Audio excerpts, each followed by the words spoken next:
ইয়াৰ উপৰি আপোনাৰ গাঁৱত ইকলা CRD CCRD এইবিলাক দেখা দিয়ে সচৰাচৰ বেছিভাগ দেখা দিয়ে ব্ৰইলাৰত, কিন্তু লোকেলত বেছিভাগ দেখা দিয়ে আপোনাৰ ৰাণীখেত, যাক কোৱা হয় আমি RD।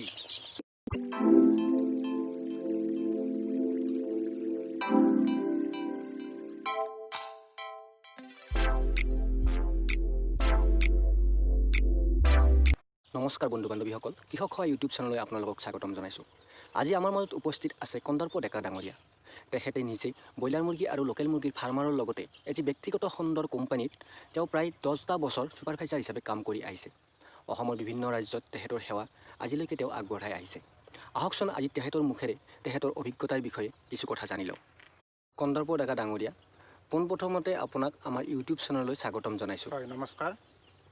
পোনপ্ৰথমতে আপুনি এজন নিজে ফাৰ্মাৰ আছিলে। হয় হয়, আপুনি যেতিয়া ফাৰ্মাৰ আছিলে তেতিয়া আপুনি লোকেল মুৰ্গী আৰু ব্ৰইলাৰ মুৰ্গী পোহা বুলি আমাক জনাইছিলে। তাৰপিছত আপুনি প্ৰায় 10টা বছৰ কোম্পানীত ছুপাৰভাইজাৰ হিচাপে কাম কৰি আহিছে। এতিয়া আপুনি আমাক এইটো জনাব যে পোৱালিটো যেতিয়া আমি প্ৰথম সোমোৱাৰ পৰা সিহঁতক কি খুৱাব লাগিব? এতিয়া পোৱালিটো সোমোৱাৰ লগে লগে আমি প্ৰথম দিব লাগিব চৰ্বত। হয়। তাৰপৰা আমি নেক্সট ডে দিব লাগিব এণ্টিবায়'টিক। হয়। আৰু আমি ইভিনিঙত দিব লাগিব মাল্টিভিটামিন। হয়। মাল্টিভিটামিন বুলি কওঁতে আমি ভিমাৰেল, মাল্টিষ্টাৰ, ভিটাধন, হয়, এনেকুৱা ভিটামিন দিব লাগিব। হয়। আৰু লগতে সিহঁতক দানাটো কি দানা খুৱাব লাগিব? প্ৰথমৰ পৰা 15 দিনলৈকে আমি পিচ টাটাৰ খুৱাব লাগিব। হয়। আপুনি কিবা আপোনাৰ অভিজ্ঞতাৰ পৰা এইটো ছাজেষ্ট কৰে নেকি যে কোনটো দানা খোৱালে ভাল হ'ব, কোনটো কোম্পানীৰ দানা খোৱালে বেছি ভাল হ'ব? এতিয়া বৰ্তমান মাৰ্কেটত বিভিন্ন দানা আছে।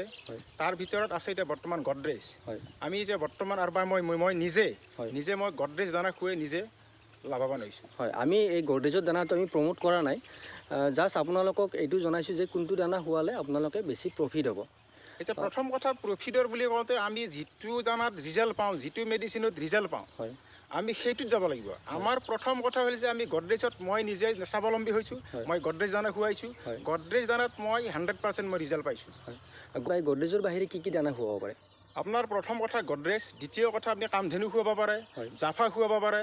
আমাৰ যিটো মাৰ্কেটত আজিকালি বিভিন্ন দানা ওলাইছে, কিছুমান দানাৰ মানে একো নাই, আপোনাৰ দানা খাই থাকিব চৰাইৰ ৱেট নাহে আৰু তাৰ ৰিজাল্ট কোনো নাপায়। তেতিয়া আমি নিজে আমাৰ মন ছিঙি যায়। এইটো আমি স্বাৱলম্বী হ'ব লাগিলে আমি নিজে ভাল পোৱালি, ভাল দানা, তেনেকুৱা ধৰণৰ আমি মেডিচিন বা তেনেকুৱা ধৰণৰ দানা আমি ব্যৱহাৰ কৰিব লাগিব। হয়। এতিয়া ডেকা ডাঙৰীয়া, আমি বাৰু আমাৰ যিখন ফাৰ্ম আছে ফাৰ্মখনৰ ওচৰলৈকে এতিয়া আগবাঢ়ো।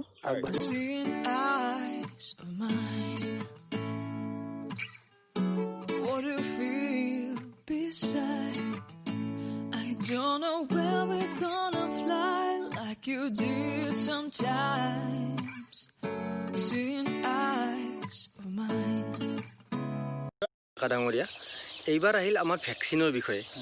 এই পোৱালিবিলাক যেতিয়া ভৰাম তেতিয়া সিহঁতক কি হিচাপত ভেকচিন দিব লাগিব? আমি প্ৰথম ভেকচিন দিব লাগে আমি 6 দিনৰ দিনা, সেইটো ৰাণীখেদ হয়। তাৰপৰা আমি 12ৰ পৰা 14ৰ ভিতৰত দিব লাগে গাম্বৰু। তাৰপৰা আমাৰ 18ৰ পৰা 21ত দিব লাগে আকৌ ৰাণীখেদ, আকৌ 28ত দিব লাগে আমাৰ আকৌ গাম্বৰু। আৰু যদি আপোনাৰ লোকেল হয় তেতিয়াহ'লে আপোনাৰ 2 মাহ পিছত R2B ভেকচিন ইনজেকশ্যন কৰি দিব লাগে। সেইটো কিন্তু ৰাণীখেদৰ ভেকচিন। হয়। আৰু যদি মানে কি আমাৰ ভেকচিনটো ফেইল হয় কেতিয়াবাতো আমাৰ এনেকুৱা হয় যে আমি কিছুমান অসুবিধাৰ কাৰণে ভেকচিনটো দিব নোৱাৰিব পাৰোঁ। যদি ভেকচিনটো ফেইল হয় তেতিয়াহ'লে কি কৰিব লাগে, কি দিব লাগিব? একচুৱেলি আমি প্ৰত্যেক ফাৰ্মাৰে এইটোৱেই সজাগতা হ'ব লাগে যে ভেকচিনৰ ক্ষেত্ৰত কোনো কম যুঁজ কৰিব নালাগে। কাৰণ মেইন আমাৰ অন্য মেডিচিনটো বাদ দিয়ক, ভেকচিনটো একচুৱেলি হ'ব লাগে। কাৰণ মুৰ্গীৰ প্ৰথম কথা হ'ল ভেকচিন। যদি আমাৰ ভেকচিনটো একচুৱেল হয় তেতিয়াহ'লে আমি বহুত বেমাৰ আজাৰৰ পৰা আমি সাৰি থাকিব পাৰোঁ, তেতিয়া মুৰ্গীটো ঠিকে থাকে। নহয়, যদি তথাপিও যদি কাৰোবাৰ ভেকচিনটো ফেইল হৈ গৈছে তেতিয়া কি ব্যৱহাৰ কৰিব লাগিব? আপোনাৰ যদি কোনটো ভেকচিন বা ফেইল হয় সেইটো জানিব লাগিব প্ৰথম কথা। যদি আপোনাৰ ৰাণীখেদ ফেইল হৈ যায়, আপোনাৰ ৰাণীখেদ ফেইল হোৱাৰ লগে লগে আপোনাৰ ৰাণীখেদৰ কিন্তু কোনো মেডিচিন নাই, অকল ভেকচিন। যদি আপোনাৰ গাম্বৰু ফেইল হৈ যায় তেতিয়াহ'লে আপোনাৰ গাম্বৰু মেডিচিন আছে, তাক মেডিচিনটো কৰি দিলে হ'ল, দিলে কিছুমান সহায়, কিন্তু একচুৱেল ভেকচিনৰ দৰে নহয়। আমাৰতো এইখন লোকেল মুৰ্গীৰ ফাৰ্ম হয়। ইয়াতে আমি দেখা পাইছোঁ যে কিছুমান পোৱালি আমাৰ কি হৈছে, ডাঙৰ হৈ গৈছে আৰু কিছুমান পোৱালি আমাৰ একেবাৰে সৰু হৈ আছে। এয়া আপোনালোকক দেখাইছোঁ যে কিছুমান মুৰ্গী আমাৰ ডাঙৰ হৈ আছে আৰু কিছুমান মুৰ্গী আমাৰ বহুত সৰু। এই দুটাই আপোনালোকে চাওক, এইটো এটা ডাঙৰ হৈ আছে, এটা সৰু হৈ আছে। যদি আমাৰ এনেকুৱা ডাঙৰ সৰু হৈ থাকে হয় তেতিয়াহ'লে ইহঁতৰ কি ব্যৱস্থা কৰিব লাগিব? এতিয়া প্ৰথম কথা আমাৰ ফাৰ্মাৰসকল এনেকুৱা হ'ব লাগে যে ডিংকাৰ ফিটা লিটাৰ হয় এই তিনিটা বস্তু মুৰ্গীৰ ক্ষেত্ৰত যদি মিল থাকে তেতিয়াহ'লে এই খেলি মেলিটো নহয়। আপোনাৰ ধৰক 100ৰ কাৰণে আমাক 3টা ডিংকাৰ লাগে, ডিংকাৰ লাগিছে মাত্ৰ এটা, ফিটাৰ লাগে 3টা, ফিটাৰ লাগিছে এটা, তেতিয়া মুৰ্গীখিনি সিহঁতৰ কি হয় মানে একচুৱেল খাব নাপায়, খাব কাৰণে যুদ্ধ কৰি খাব লগা হয়। তেতিয়া সিহঁতে ডাঙৰটো খালে সৰুটো নাপালে, তেতিয়া কি হয় সৰুটো সৰু হৈয়ে থাকে আৰু ডাঙৰটো ডাঙৰ হৈয়ে থাকে।